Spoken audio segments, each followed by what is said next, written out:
السلام علیکم دوستو، آپ سے گزارش ہے کہ ہمارے اس چینل کو سبسکرائب کریں، ویڈیو کو لائک کریں، شیئر کریں اور بیل آئیکن پر ضرور کلک کریں تاکہ ہماری ویڈیوز باقاعدگی سے آپ کے پاس بر وقت پہنچتی رہیں۔ شکریہ۔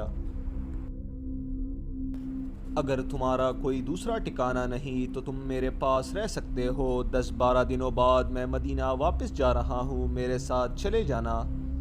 نہیں، ابن داؤد نے کہا، میں تم پر اپنا بوجھ نہیں ڈالوں گا۔ میں اب اپنا ٹھکانہ مدینے ہی میں بناؤں گا جہاں مجھے مسلمانوں کا تحفظ حاصل ہوگا۔ پھر تم 10-12 دنوں بعد مدینہ میں میرے پاس آ جانا۔ حبیب بن کعب نے کہا۔ ابن داؤد یامین کے سر پر باپوں کی طرح پیار کر کے چلا گیا۔ کچھ دنوں بعد وہی نخلستان تھا، اس میں وہی خیمہ تھا، اندر سے اس کی سجدج وہی تھی اور محفل بھی وہی تھی۔ وہی رقاصہ سازوں اور دفوں کی سرتال پر ترک رہی تھی اور صحرا کی ایک اور رات گزرتی جا رہی تھی۔ ابو سلمہ کے اشارے پر ساز خاموش ہو گئے، رقاصہ کا ترکتا جسم ساکت ہو گیا۔ ابو سلمہ نے سر کو ہلکی سی جنبش دی تو رقاصہ اور سازندے خیمے سے باہر نکل گئے۔ ابن داؤد کو آ جانا چاہیے تھا، ابو سلمہ نے کہا۔ آتا ہی ہوگا، اسحاق نے کہا۔ وہ کوئی بچہ تو نہیں، آ جائے گا اور مجھے امید ہے کہ کچھ کر کے ہی آئے گا، ہو سکتا ہے صبح آ جائے۔ یہ یہودی اور نصرانی پھر اسلام کی بے خونی کی باتیں کرنے لگے۔ ابو سلمہ پر غنودگی طاری ہونے لگی تھی۔ محفل برخاست ہونے لگی تھی کہ گھنٹیوں کی آوازیں سنانے دینے لگی جو قریب آتی جا رہی تھی۔ ابو سلمہ چونک اٹھا، باقی سب کے بھی کان کھڑے ہو گئے۔ وہ آ رہا ہے، بیک وقت 2-3 آدمیوں نے کہا۔ ایک نصرانی دوڑتا ہوا باہر نکلا۔ صحرا کی شفاف چاندنی میں کچھ دور ایک اونٹ چلا آ رہا تھا جس پر ایک آدمی سوار تھا۔ چھوٹے خیمے میں سے 2-3 ملازم بھی باہر نکل آئے۔ نصرانی جو باہر نکلا تھا وہ اونٹ کی طرف دوڑ پڑا۔ تم ابن داؤد ہی ہو سکتے ہو، نصرانی نے بلند آواز سے کہا۔ تو اور کون ہو سکتا ہے؟ شتر سوار نے کہا۔ قریب آ کر شتر سوار ابن داؤد ہی تھا۔ چلتے اونٹ پر سے کود کر اترا اور نصرانی سے بغل گیر ہو گیا۔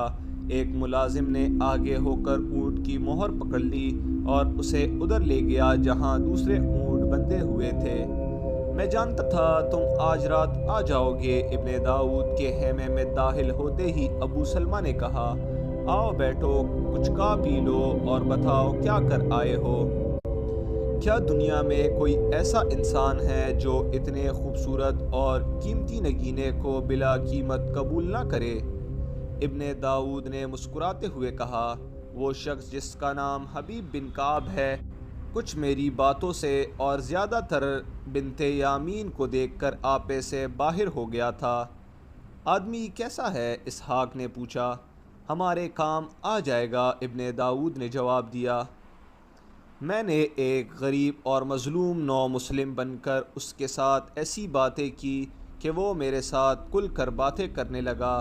میں نے جب اسے کہا کہ میں ذریعہ معاش کی تلاش میں ہوں تو اس نے کہا کہ یہ تو کوئی مسئلہ ہی نہیں، مدینے کے بڑے بڑے آدمی سے بھی اپنی بات منوا سکتا ہوں۔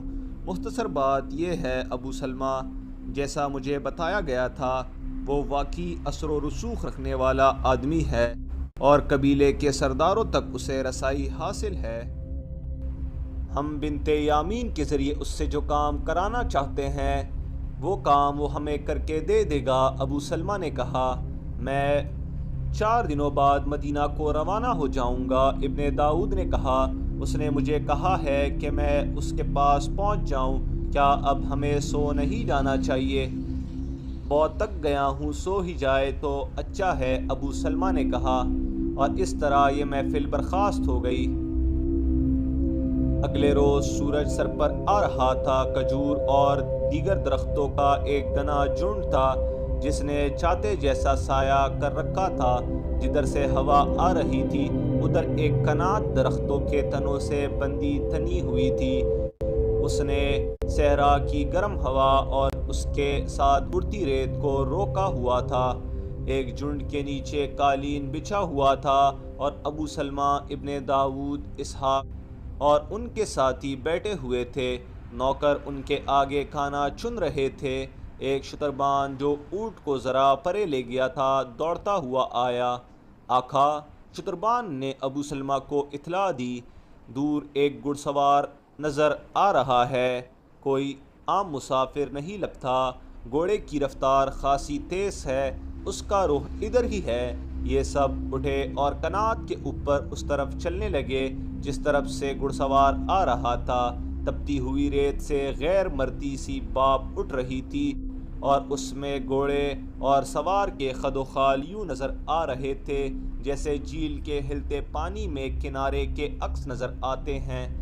یہ صرف صحرائی لوگ ہی پہچان سکتے تھے کہ آنے والا گھڑ سوار ہے یا شتر سوار، کوئی اپنا ہی ہوگا۔ ابو سلمہ نے کہا، اس طرف سے گزرتا ہی کون ہے؟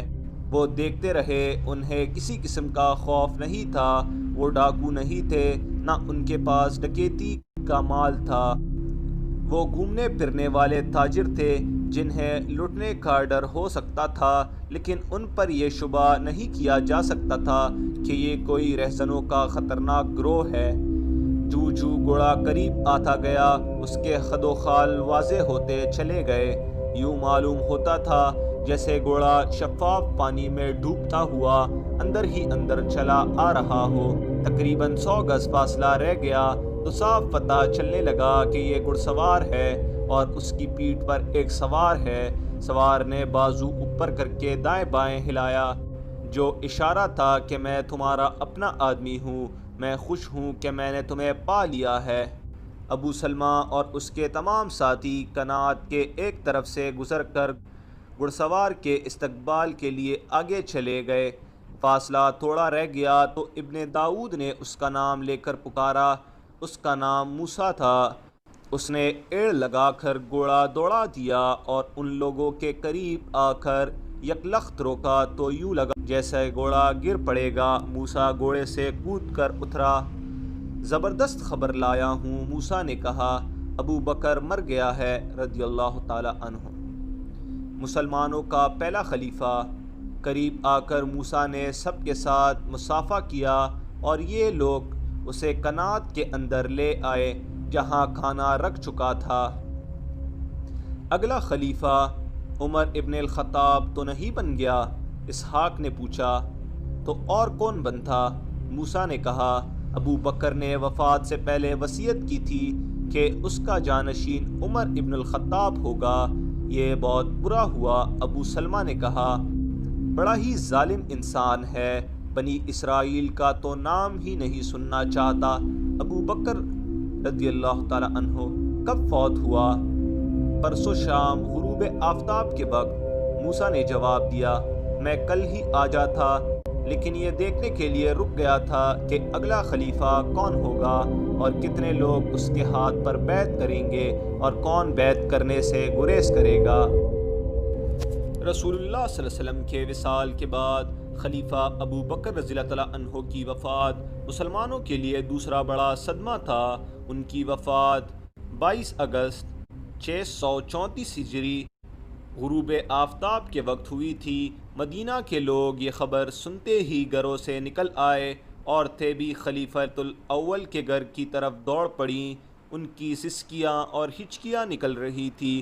ہر عورت اس طرح غمگین اور ماتم کنا تھی جیسے اس کا باپ فوت ہو گیا ہو۔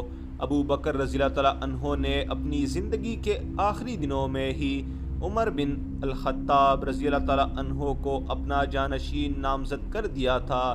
عمر رضی اللہ تعالیٰ عنہ نے اس نامزدگی کو قبول کرنے سے ہچکچاہٹ کا اظہار کیا تھا، لیکن ابو بکر رضی اللہ تعالیٰ عنہ نے صاف الفاظ میں کہا تھا کہ عمر رضی اللہ تعالیٰ عنہ کے بغیر ان حالات پر جن میں سلطنت اسلامیہ گری ہوئی تھی قابو پانے کی صلاحیت کسی میں نہیں۔ دوستو، آج کی قسط کو یہیں پر اختتام پذیر کرتے ہیں۔ اگلی ملاقات میں پھر یہاں سے حاضر ہوں گے، تب تک کے لیے اللہ نگہبان۔